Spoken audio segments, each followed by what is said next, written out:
Hey everyone, in this tutorial, I'll show you how to connect Discord with AI tools for automation in 2026.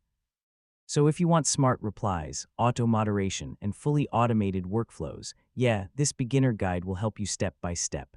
First, understand what you can automate. So auto-replies, moderation, welcome messages, content posting, and role assignment.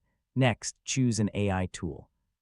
You can use AI chatbots, automation bots, or integration platforms that connect with Discord. So yeah, invite your bot into your Discord server. Make sure it has permissions like reading messages, sending messages, and managing roles. Now connect the AI tool to Discord using API keys, webhooks, or integration platforms. This is what allows the AI to send and receive messages. So yeah, create rules like if user says help, send support reply, or if new member joins, send welcome message. This is where automation becomes smart. Next, turn on AI smart replies so the bot can understand questions and respond naturally. This makes your server feel alive and interactive.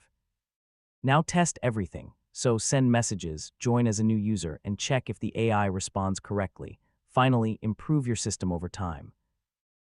Add more commands, better responses, and advanced automation features. And that's how to connect Discord with AI tools for automation in 2026. Once everything is set up, your server can basically run itself with smart AI systems. If this guide helped you, feel free to check out more Discord automation tutorials.